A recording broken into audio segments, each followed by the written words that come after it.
इंतखाबात की तारीख का इख्तियार सदर से वापस लेकर इलेक्शन कमीशन को दे दिया गया। सेनेट में इलेक्शन एक्ट 2017 में मजीद तरमीम का बिल मंजूर। इलेक्शन एक्ट की सेक्शन 57 में तरमीम के तहत इलेक्शन कमीशन आम इंतखाबात की तारीख या तारीखों का ऐलान करेगा। इलेक्शन कमीशन इलेक्शन प्रोग्राम में तरमीम कर सकेगा। इलेक्शन कमीशन नया इलेक्शन शेड्यूल या नई इलेक्शन तारीख का ऐलान कर सकेगा। आर्टिकल 62(1)(f) के तहत नाअहली से मुतालिक बिल भी मंजूर कर लिया गया। आइन में जुर्म की सजा की मुद्दत का तयन न होने पर नाअहली 5 साल से ज्यादा नहीं होगी। सेनेट इजलास में तहरीक इंसाफ और जमात इस्लामी ने बिलों की मुखालफत की। हम 184(3) के खिलाफ किसी भी नुस्खे को खुशामदीद करेंगे। हमारे सामने एक मुकम्मल इंसाफ का टेस्ट है। इस मसले को हल करना चाहिए। चीफ जस्टिस के इलेक्शन केस और रिव्यू एंड जजमेंट एक्ट पर समाअत के दौरान रिमार्क्स। अटॉर्नी जनरल ने कहा कि नजरसानी में उनके साथ मजीद 2 जजेस केस सुनेंगे। अटॉर्नी जनरल का अपने दलाइल में भारतीय सुप्रीम कोर्ट का 2002 के क्यूरेटिव रिव्यू का हवाला। जस्टिस मुनीब अख्तर ने रिमार्क्स दिए कि आप भारतीय सुप्रीम कोर्ट के जिस केस का हवाला दे रहे हैं उसमें भी नजरसानी और अपील का फर्क बरकरार रखा गया है। आपके दलाइल आपकी अपनी कही बातों से मुतसादिम नजर आते हैं। अदालत ने समाअत पीर तक मुलतवी कर दी।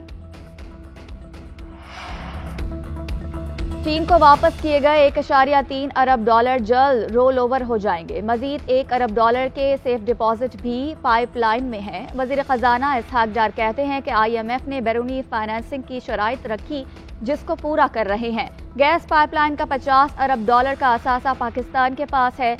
रेकोडिक से $6,000 अरब हासिल किए जा सकते हैं। बजट स्ट्रेटजी पेपर में ताखीर की वजह IMF से बातचीत में ताखीर थी। इलेक्शन ना भी होता तो ऐसा बजट ही पेश करते। FBR का 9200 अरब रुपए का हदफ गैर हकीकी नहीं है। अगले साल 3.5% शरह नमू का हदफ आसानी से हासिल कर लेंगे।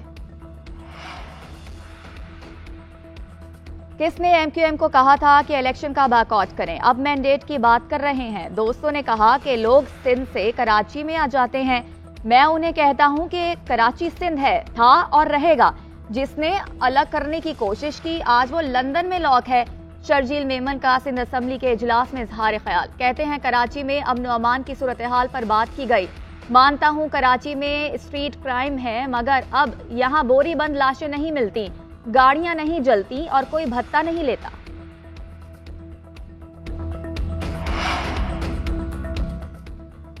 वज़ीर आज़म शहबाज शरीफ से chairman management committee PCB Najam Sethi की मुलाकात। क्रिकेट के अमूर पर तफसीली गुफ्तगू। वज़ीर आज़म ने एशिया कप के हार्वर्ड मॉडल के तहत पाकिस्तान में इनेकाद पर मुबारकबाद दी।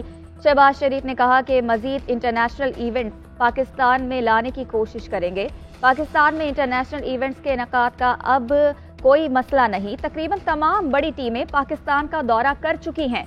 पाकिस्तान का बेहतरीन इमेज दुनिया भर में उजागर हो रहा है।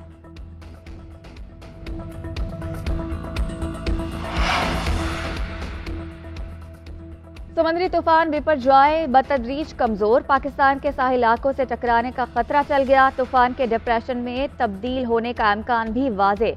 NDMA के मुताबिक समुद्री तूफान ने भारतीय गुजरात की साहली पट्टी पर लैंडफॉल मुकम्मल कर लिया। तेज बारिशों की पेशगोई बरकरार है। बुहीरा अरब में कहीं 10 से 15 तो कहीं 6 से 8 फीट तक लहरें भी बुलंद हो सकती हैं। तूफान का जोर टूटने के बावजूद केटी बंदर, ठट्टा, सजावल और दीगर इलाकों में वक्फे वक्फे से बारिश का सिलसिला जारी। ठट्टा के नवाही इलाकों तूफानी हवाओं के कच्चे घरों को नुकसान पहुंचा। केटी बंदर में घरों में 4 फीट तक पानी जमा। उमरकोट में बारिशों से दीवार गिरने से 12 साला बच्ची जाँ बहक हो गई। और टेस्ट क्रिकेट की तारीखी एशिया सीरीज शुरू। इंग्लैंड की टॉस जीतकर ऑस्ट्रेलिया के खिलाफ बैटिंग। ऑस्ट्रेलियाई क्रिकेट टीम ने गुज़िश्ता एशिया सीरीज में इंग्लैंड को 4-0 से शिकस्त दी थी।